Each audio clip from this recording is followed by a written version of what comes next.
Ndagushimiye cyane wowe ukomeje kunkurikira kubera ko iyo bumeze neza nanjye mba meze neza, maze iminsi ntaboneka ariko nabonetse uyu munsi naje kandi naje nje naje nje kabisa.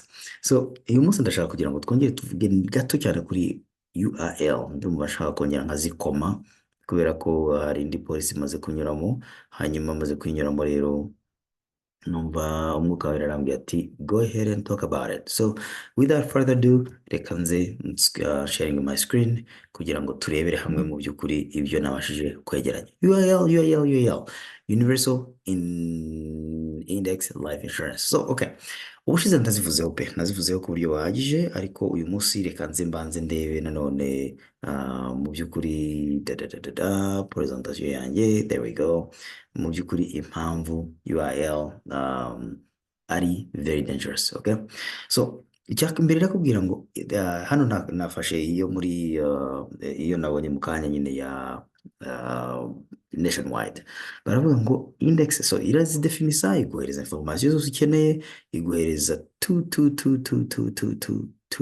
that you need. Okay, so barakubwira ngo index UIL is a form of permanent life insurance, meaning it can be designed to last your entire life and provide the benefits to your loved ones. Oh, okay, good.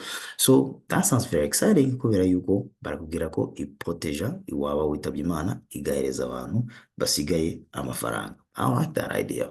Now, hari indi partial contribution ijya muri growth potential ngo after policy fees and charges are paid, additional money can be allocated to index interest strategies. This gives cash value to the opportunity to grow.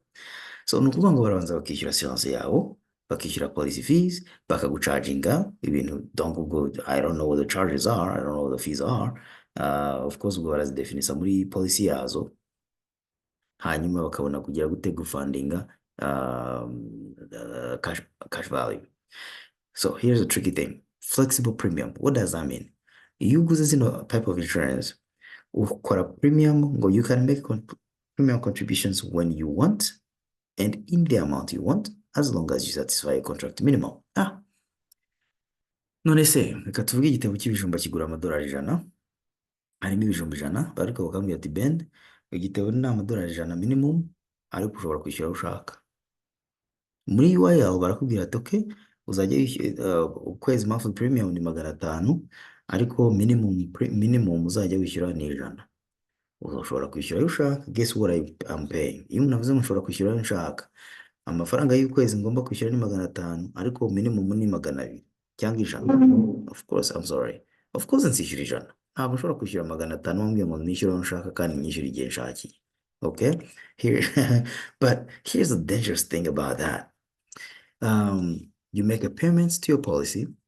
Amafaranga ubwo ndi kubereka muri ntoza, amafaranga akajya muri policy, ikindi gice the remaining nkuko bakubwiye bamaze gukuraho charges, bamaze no gukuraho fees, ikajya muri index interest strategies cyangwa se fixed interest strategies, hanyuma ayo mafaranga akaba allocated to the strategy to have potential to build the policy's cash value in a tax deferred way. What that means is amafaranga agiye kuba invested just kugira ngo funding policy mu gihe byakugoye kuyishyura, mbere yuko bazaguha amafaranga na mbere yuko mu gihe uri gustragoringa kwishyura, mbere yuko uzakoringa off ukabwira uti na sinyishoboye. Okay, so ibyo ngibyo, and I'll show you where. Ntabwo nshaka kuza gutinda kuri bino bintu cyane, ariko imagine umuntu akubwiye ati ishyura igihe ushakiye, ishyura igihe uboneye, hanyuma agiye amafaranga umuhaye nzajya nyinvestisa, ariko azajya avamo, azajya fundinga ya minimum bakubwiye ngo uzajya wishyura ayo ushaka, ugahitamo minimum, asigaye guess what, bayavana nyine muri ya investment. They're not stupid, you just don't know, you don't even ask, babyanditse hariya. Okay, ikindi ino cash value bakubwira, bagiye bakubwira ko ushobora kuyakaho loan, ndaza kubigeraho muri definition zazo mu kanya, ariko bakakubwira ngo uretse loan yo kwishyura premium gusa for a period no longer than 6 months,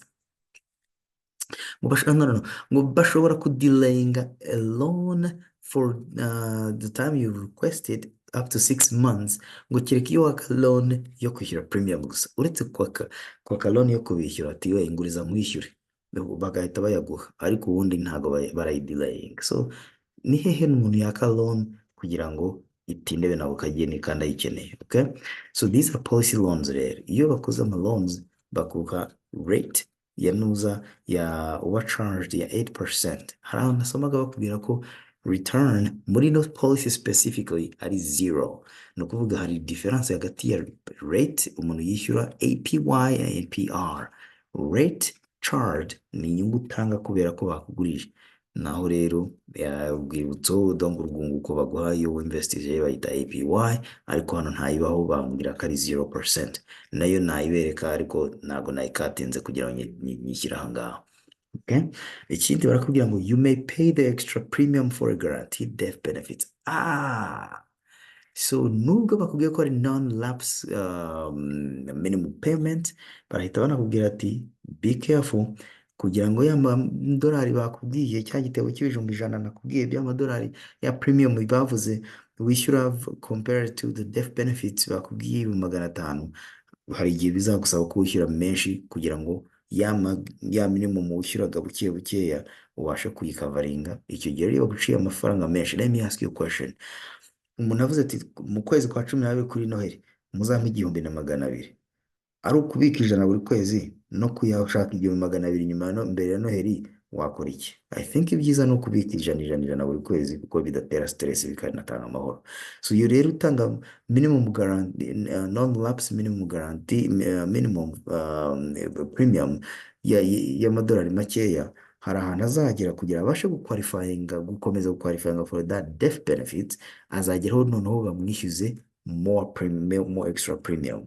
Icyo gihe bizaba byagenze bite? Ya cash value iba depleted kuko barabanza bakayikoramo bakishyura cash, the policies cash value imaze kuba depleted.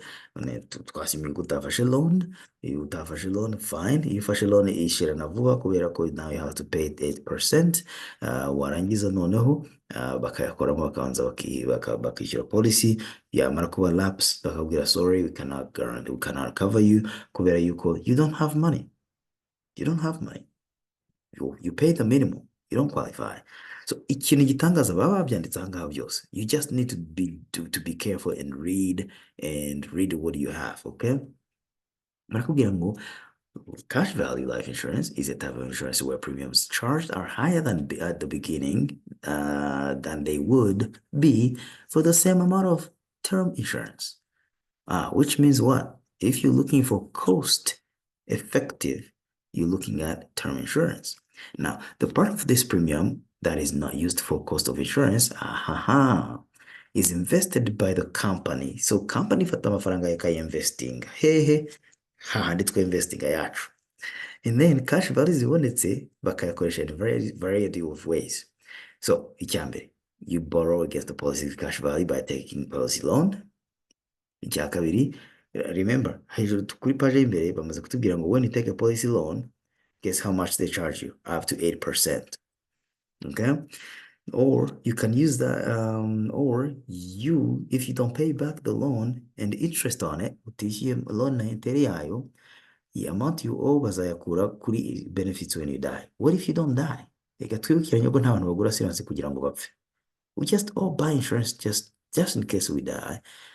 But we die prematurely. That way it's there to protect us, but we don't want to buy insurance to die.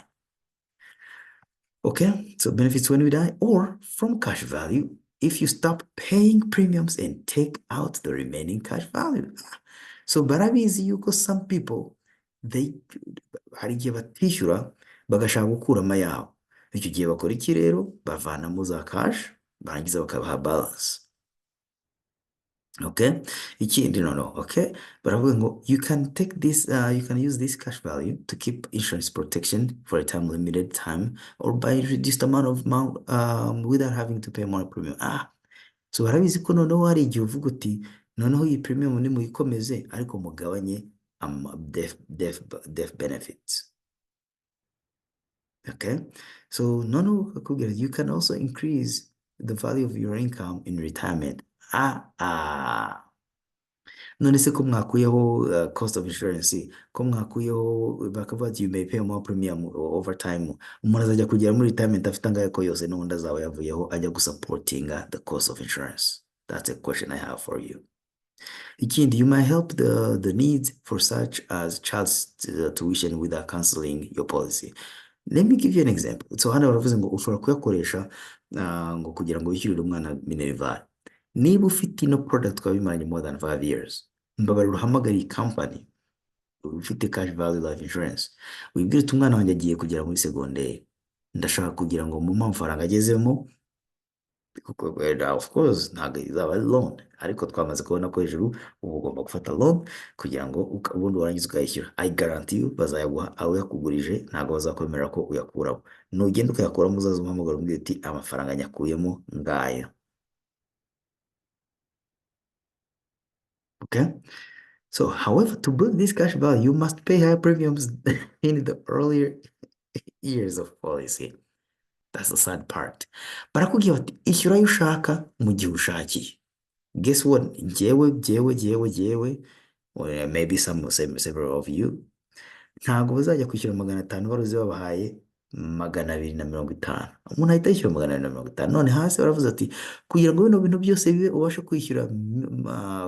kwishyura enough, I mean kugira enough cash value, you have to pay more in the monthly premiums kugira ngo ubashe kugira donc izo benefits zose tuvuze haruguru. Okay, so basoza bavuga bati cash value life insurance ishobora kuba whole life, universal and variable. Ahantu hose uzabona iryo jambo whole life, universal or variable, make sure you could ubizi ko zose zikora gutya. Okay, so difference ya biriya rero byose ni iyo bita term life insurance, it covers just igihe ntarengwa kandi gakora death protection, nta cash value ziba ziri built. Ni nko kuvanga amata n'amavuta cyangwa se amata n'amazi. Ibi ngibi it doesn't work that way.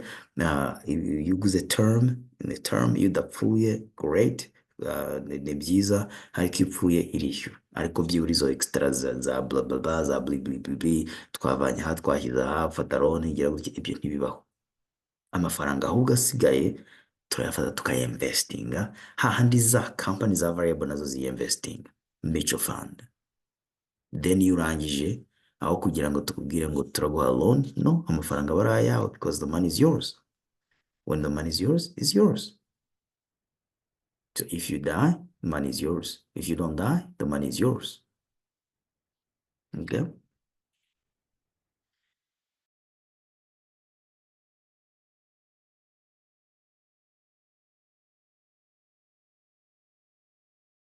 If you die, the money is yours. If you don't die, the money is yours. Either way, you win. Because if you die, the money is not yours, it's your family's. But if you don't die, the money is yours because you're still alive. Kandi aba agent bagufasha baza bakubwira ati ino policy irimo retirement, ariko si retirement turi kureba tugasanga ingana iki? Zero.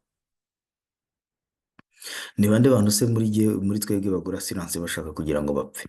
Zero. Ni bande bantu bumva ino assurance iri very exciting kugira ngo bazayitaringe bumva ko izabafasha? Many.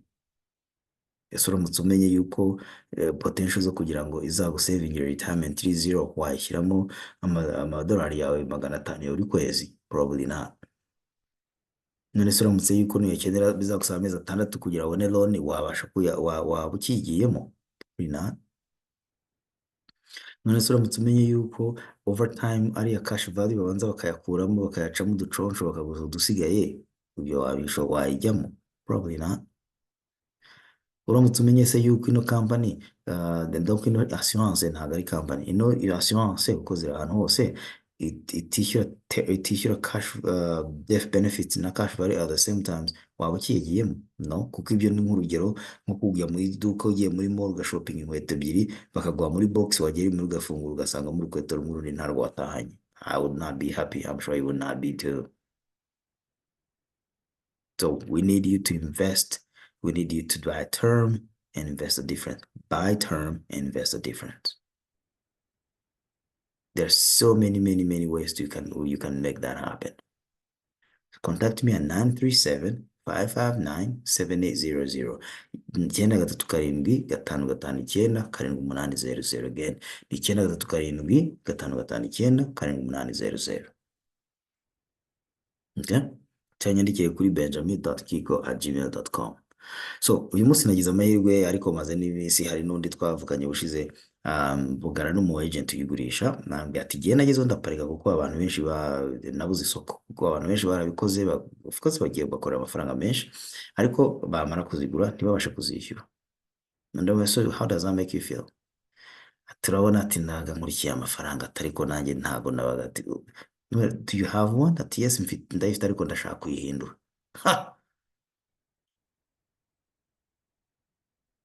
It was very interesting. It was a very interesting conversation. Mwaje none se ni gute product wagurishaga ziha abantu retirement? I don't know. Of course he doesn't know. So call me. Ciao.